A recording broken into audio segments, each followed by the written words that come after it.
मैं बाड़मेर बोल रहा हूं। राजस्थान की संस्कृति मनमोहक पनिहारियों, ऊंटों और ऊंट चरवाहों की रंग बिरंगी पगड़ियों, लोकगीतों, धोरारी धरती की सुंदर छवियां अपने अंदर समेटे रखता हूं। आपको बताते चलूं, मैं ब्लैक गोल्ड के उपनाम से भी प्रसिद्ध हूं। मेरा ब्लैक गोल्ड नाम इसलिए पड़ा क्योंकि मेरे यहां असंख्य मात्रा में क्रूड ऑयल पाया जाता है, जिसमें पेट्रोल, डीजल और अलग अलग प्रकार की गैसों के भंडार मिले हुए हैं। लेकिन अलग अलग पदार्थों की मिक्स की वजह से मेरे यहां का तेल थोड़ा महंगा पड़ता है। इस वजह से पूर्व की सरकारों ने मेरी खासियत पर ज्यादा गौर नहीं किया। लेकिन अब मेरे बाड़मेर की परिधि में मौजूद पचपदरा नामक स्थान पर 1000 एकड़ में फैली रिफाइनरी का निर्माण हो रहा है। इसके बाद हो सकता है कि मेरे परिधि में मौजूद तेल को निकालकर उससे देश की अर्थव्यवस्था मजबूत की जा सके। मेरे यहां का व्हीकल रजिस्ट्रेशन RJ04 से शुरू होता है। मेरे यानी बाड़मेर शहर की स्थापना और शासकों की कहानी भी बड़ी अनोखी है। बाड़मेर की स्थापना 13वीं सदी में राव बाहड़राव परमार ने की और उन्हीं के नाम पर बाड़मेर नाम पड़ा। बाहड़राव परमार जूना बाड़मेर के शासक थे तथा जूना बाड़मेर की पहाड़ी पर ही बाहड़राव परमार ने एक छोटे से किले का निर्माण भी कराया था, जो जूना बाड़मेरगढ़ के नाम से जाना जाता है। इस किले को आज भी आप देख सकते हैं। रखरखाव और रिपेयरिंग के अभाव में किला जीर्ण शीर्ण होता जा रहा है। जूना बाड़मेर वर्तमान बाड़मेर शहर से 25 किलोमीटर दूर स्थित है। परमारों के बाद जूना बाड़मेर पर चौराहों का अधिपत्य हुआ। उसके बाद रावत लूका ने अपने भाई रावल मंडली की सहायता से चौहान शासक राव मुंधाजी से बाड़मेर जीता। वह जूना बाड़मेर में अपने राज्य स्थापित कर जूना को अपनी राजधानी बनाया। रावत लुंका के बाद क्रमशः रावत शेखा, रावत जैता, रावत रतावय, रावत भीम हुए। रावत भीम जो एक कुशल शासक व योद्धा थे, उन्होंने 15वीं से 16वीं ईस्वी के बीच अपनी राजधानी को जूना बाड़मेर से स्थानांतरित किया। वर्तमान बाड़मेर शहर की स्थापना की। पुराने बाड़मेर जूना में स्थित को जूना बाड़मेर व नए बसाए गए बाड़मेर को नया बाड़मेर कहा जाने लगा। कालांतर में नया शब्द धीरे धीरे हटता गया। वह बाड़मेर शब्द प्रचलन में आया। 7 अप्रैल 1948 को भारत सरकार ने राजस्थान राज्य में मुझे एक नया जिला बनाया। मौज में यानी बाड़मेर में सबसे लंबी नदी लूणी नदी है। यह जालोर के माध्यम से गुजरकर कच्छ की खाड़ी के समीप ही भूमि में सोख ली जाती है। विभिन्न ऋतुओं में तापमान में बदलाव काफी अधिक है। गर्मी में तापमान 51 डिग्री सेल्सियस तक और सर्दियों में यह 0 डिग्री सेल्सियस तक चला जाता है। एक साल में औसत वर्षा केवल 277 मिलीमीटर है और मुख्य रूप से बाड़मेर जिला एक रेगिस्तान है। फिर भी 16 और 25 अगस्त 2006 के बीच 549 मिलीमीटर की चरम वर्षा से बाढ़ आई थी, जो कई लोग यहां मारे गए थे और भारी नुकसान हुआ था। बाड़मेर के मुख्य उपजिला की उपाधि पाए गांव में मुख्य 9 गांव हैं। उनके नाम बाड़मेर, नोखड़ा बायत, चौहटन, गुड़ामालानी, पचपदरा, रामसर, शिव एवं सिवाना है। चलते चलते अब मैं मुझ में विद्यमान मुख्य जगहों और स्मारकों और किलों की आपको सैर कराता हूं। सबसे पहले मैं आपको लेकर चलता हूं ब्रह्मा जी के मंदिर, जो आसोतरा में मौजूद है। सृष्टि के रचयिता ब्रह्मा जी को हिंदू के भगवान हैं। इनके 2 रूप हैं, विष्णु और महेश। ये ब्रह्मा जी के अवतार हैं। ब्रह्मा जी का एक मंदिर पुष्कर राजस्थान में स्थित है और दूसरा मंदिर यहाँ है, जो पीले सुनहरे पत्थरों से बना है, जो विशेष रूप से जैसलमेर के पत्थरों से बनाया गया है। इस मंदिर का विश्राम गृह जोधपुरी पत्थर यानी चित पत्थर से बनाया गया है। मंदिर में ब्रह्मा जी की मूर्ति स्थापित है जो संगमरमर की बनाई गई है। इस मंदिर की स्थापना 20 अप्रैल 1961 में शुरू हुई थी। यहाँ हर दिन 200 किलोग्राम तक की अनाज पक्षियों को खिलाए जाते हैं।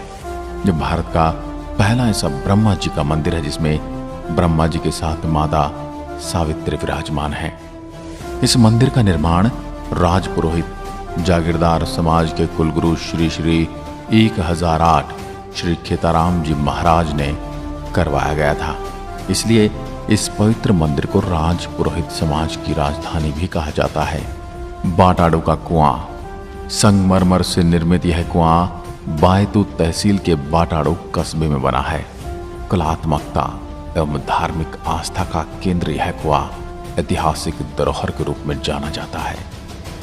राजस्थान के इतिहास में इस कुएं को जल महल के नाम से भी जाना जाता है। रियासतकालीन यह कुआं जो बीते कई दशकों से बाटाडू एवं मेरे आसपास के गांवों के लिए पीने के पानी का महत्वपूर्ण स्रोत रहा है। हालांकि अभी वहां पर केयर्न कंपनी द्वारा पानी को आरओ फिल्टर्ड करके वाटर एटीएम के जरिए भी उपलब्ध करवाया जा रहा है, लेकिन फिर भी इस कुएं का महत्व कम नहीं हुआ। बाटाडू मुख्यालय पर स्थित यह कुआं 60 फीट लंबा, 35 फीट चौड़ा, 6 फीट ऊंचा व 80 फीट गहरा है। कुएं की उत्तर दिशा में एक बड़ा कुंड बना है जिसकी गहराई 5 फीट है। इस कुंड के बीच में एक मकराना निर्मित पत्थर के स्टैंड के ऊपर बड़े आकार में संगमरमर की गरुड़ प्रतिमा बनी है, जिस पर भगवान विष्णु पत्नी लक्ष्मी जी के साथ विराजमान हैं, जो कुएं का मुख्य आकर्षक है। इस कुएं पर जाने के लिए एक मुख्य द्वार तथा एक निकासी द्वार है। इन दोनों द्वारों पर ऐसी 2 प्रतिमाएं लगी हैं। इसके चारों ओर श्लोक के साथ ही कई राजा महाराजाओं और देवी देवताओं की कला का वर्णन किया गया है। इसके बारे में यहाँ संस्कृति में उत्तीर्ण श्लोकों में गाय की महिमा का वर्णन किया है। सन 1947 के काल में मारवाड़ क्षेत्र में भयंकर अकाल पड़ा। उस दौरान यहाँ के लोग रोजी रोटी की तलाश में बाहर जाने के लिए मजबूर हुए और दूर दूर तक कहीं पीने का पानी उपलब्ध नहीं था। ऐसी स्थिति को देखते हुए क्षीणधरी रावल गुलाब सिंह ने इस कुएं का निर्माण करवाया था। अब चलते हैं जसोल। आपने कई हिंदू भगवान को स्मरण करने के लिए संगीतों में जसोल माता भाटियाणी का नाम तो सुना होगा। वो मेरी ही परिधि में विद्यमान है। यह एक चमत्कारिक देवी माता रानी भटियाणी का मंदिर है जो आसपास के लोगों को अपनी ओर सम्मोहित सा करता है। कहा जाता है कि देवी सबकी मनोकामना पूर्ण करती है। एक समय में जसोल मालानी का प्रमुख क्षेत्र था। रावल मल्लीनाथ के नाम पर परगने का नाम मालानी पड़ा। इस प्राचीन गांव का नाम राठौड़ उपवंश के वंशजों के नाम पर पड़ा। यहाँ पर स्थित जैन मंदिर और हिंदू मंदिर जसोल के मुख्य आकर्षण हैं। अब मैं आपको वैर माता मंदिर दर्शन के लिए ले चलता हूँ। वैर माता मंदिर ये पहाड़ी के पीछे स्थित हिंदू मंदिर है जो मुख्य चौहटन शहर में है। शहर और मंदिर के बीच की दूरी 4 किलोमीटर है। इस मंदिर के पास 100 मीटर से अधिक ऊंचे रेत के टीले हैं। अब चलते हैं खेमा बाबा मंदिर बायतू, एक प्रसिद्ध धार्मिक स्थल जो बायतू तहसील में पड़ता है, जो खेमा बाबा के नाम से प्रसिद्ध है। यहाँ पर जाट तथा अन्य जातियां धूप लगाने आती हैं तथा आराधना करती हैं। यहाँ पर सर्प दंश से पीड़ित व्यक्ति को लाने से लाभ मिलता है। यहाँ पर मेला लगता है। इसमें हजारों की संख्या में भक्तगण आते हैं। अब चलते हैं बोथिया गांव। ये जैसलमेर रोड पर बसा हुआ एक गांव है जहां पर राजपुरोहित जाति का निवास, जिनकी जनजाति भी बोइतिया है। यहाँ पर एशिया की सबसे बड़ी ओपन माइन है। यहाँ तेल के बड़े कुएं भी हैं जो गुजरात जामनगर से जुड़ते हैं। साल 2008 के बाद बाड़मेर के लोगों को आय स्रोत तेल उद्योग है। यहाँ तेल के कई बड़े बड़े उद्योगपति हैं जो बाड़मेर में समाज सेवी का ऊंचा दर्जा रखते हैं। इनमें शामिल हैं तन सिंह चौहान, उद्योगपति और समाज सेवी, राम सिंह बोथिया, उद्योगपति एवं समाजपति, जो मेरे यहाँ के सरपंच हैं। अब चलते हैं खेड़। मेरे यहाँ के राठौड़ वंश के संस्थापक राव सिंहा और उनके पुत्र ने खेड़ को गोहिल राजपूतों से जीता और यहाँ राठौड़ों का गढ़ बनाया। रणछोड़ जी का विष्णु मंदिर यहाँ एक प्रमुख आकर्षण है। मंदिर के चारों ओर दीवारें बनी हैं और द्वार पर गरुड़ की प्रतिमाएं लगी हैं, जिसे देखकर लगता है मानो कि वे मंदिर की रक्षा कर रहे हों। पास ही ब्रह्म भैरव महादेव और जैन मंदिर भी हैं, जो सैलानियों का मुख्य आकर्षण का केंद्र हैं। चलते चलते मैं आपको गांव महलू ले चलता हूं। जिला मुख्यालय से 41 किलोमीटर दूर महलू गांव स्थित है, जहां धर्मपुरी जी का मंदिर है तथा यहां विशाल मेला भरता है। झनकली यह गांव गढ़ारा रोड तहसील पर पड़ता है। यहाँ पर अधिकतर आबादी चारण जाति, जो देवी पुत्र है, निवास करती है।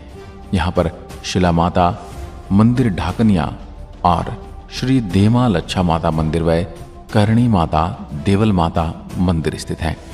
जहाँ एक पवित्र भूमि है, जिसे देवियों की भूमि कहा जाता है। अब मैं लिए चलता हूँ आपको एक रहस्य मंदिर, किराड़ो मंदिर। यह मंदिर और शहर को लेकर कई भूतिया फैक्ट जो आज भी आपको बताने वाला हूँ। ये जगह पिछले 900 साल से वीरान है और आज भी यहाँ पर दिन में कुछ चहल पहल रहती, पर शाम होती जगह वीरान हो जाती है। सूर्यास्त के बाद यहाँ पर कोई भी नहीं रुकता है। राजस्थान के खजुराहो, धोरों के गढ़ बाड़मेर में किराड़ू का मंदिर वर्तमान हतमा गांव में जर्जर हालात में उपस्थित है। किराड़ू को राजस्थान का खजुराहो कहा जाता है। दक्षिण भारतीय शैली में बना किराड़ू का मंदिर अपने स्थापत्य कला के लिए प्रसिद्ध है। मेरे बाड़मेर से 43 किलोमीटर दूर हातमा गांव में मंदिर है। खंडहर नुमा जर्जर से दिखने वाले 5 मंदिरों की श्रृंखला की कलात्मक बनावट देखने वालों को मोहित कर लेती है। कहा जाता है कि 1161 ईस्वी तक इस स्थान का नाम किराटकुप था। करीब 1000 ईस्वी में यहाँ पर 5 मंदिरों का निर्माण कराया गया। लेकिन मेरे इन मंदिरों का निर्माण किसने कराया, इसके बारे में कोई पुख्ता जानकारी तो नहीं है। लेकिन मंदिरों की बनावट, शैली देखकर लोग अनुमान लगाते कि इनका निर्माण दक्षिण के गुर्जर प्रतिहार वंश, संगम वंश या फिर गुप्त वंश ने किया है। मंदिरों की इस श्रृंखला में केवल विष्णु मंदिर और शिव मंदिर, सोमेश्वर मंदिर थोड़े ठीक हालात में हैं। बाकी मंदिर खंडहरों में तब्दील हो चुके हैं। श्रृंखला में सबसे बड़ा मंदिर शिव को समर्पित नजर आता है।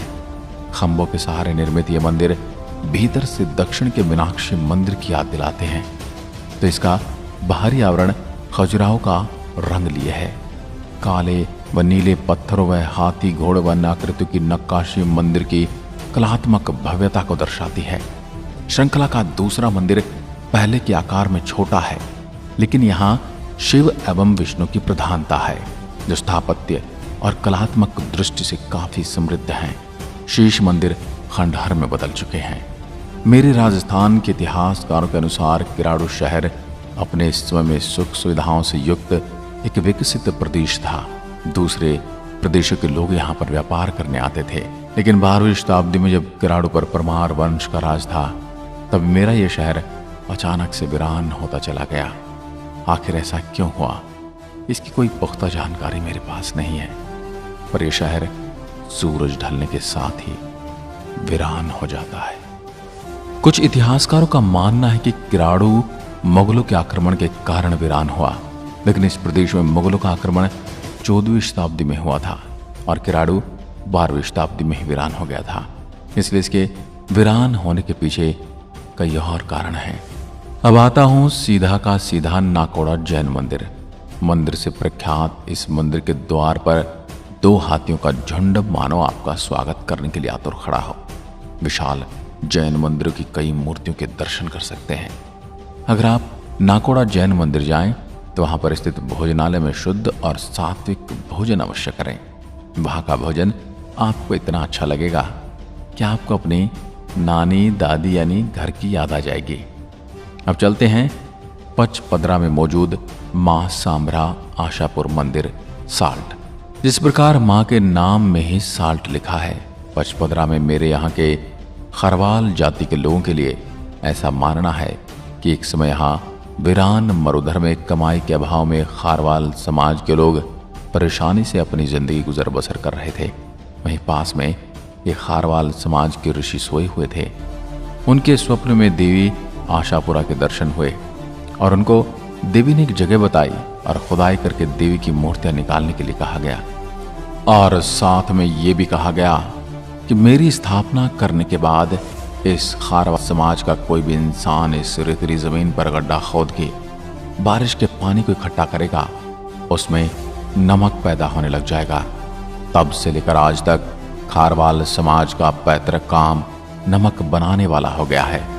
अभी कुछ वर्षों पहले तक मेरे यहाँ खारवाल समाज सिर्फ और सिर्फ यही नमक बनाने के एकमात्र व्यवसाय को अपनी प्रमुख आय का स्रोत बनाए हुए हैं। सभी खारोल और खारवाल समाज के लोग आशापुरा या शाकंभरी माता को पूजते हैं और अपनी कुलदेवी मानते हैं। खारोल खरवाल समाज मुख्य रूप से मेरे मारवाड़ सहित भीलवाड़ा, उदयपुर, चित्तौड़गढ़ में मौजूद हैं और इसके अलावा मध्य प्रदेश के कई जिलों में बिखरे हुए मिल जाएंगे। लेकिन जहां पर नमक की बड़ी बड़ी खदानें थी, उस जगह को सरकार ने अपने कब्जे में ले लिया, क्योंकि वहां पर भारत की सबसे बड़ी रिफाइनरी का निर्माण हो रहा है। मेरे यहाँ के लोगों में खुशी की लहर तो है, क्षेत्र में रोजगार का सर्किल बढ़ेगा, लेकिन उनकी सरकार से मांग है कि जिस जिसकी भी जमीन रिफाइनरी में गई उनके परिवार के सदस्य को रिफाइनरी में नौकरी दी जाए। देखा जाए तो ये मांग गलत भी नहीं है। मैं बाड़मेर कुल 28,387 वर्ग किलोमीटर की परिधि में फैला हुआ हूँ। 2011 की जनगणना के अनुसार मेरी जनसंख्या 26 लाख से थोड़ी सी ऊपर है और बाड़मेर राजस्थान राज्य का जिला है। मेरी परिधि की सीमाएं एक तरफ पाकिस्तान जैसे नापाक देश से जुड़ी हैं, तो वहीं दूसरी तरफ मैं राजस्थान के ही जिलों से जुड़ा हुआ हूँ। इसमें मेरी सीमाएं मिलती हैं जैसलमेर, जोधपुर, जालौर और एक छोटा सा हिस्सा पाली जिले से भी जुड़ा हुआ है। मेरे बाड़मेर की कुल 17 तहसीलें हैं।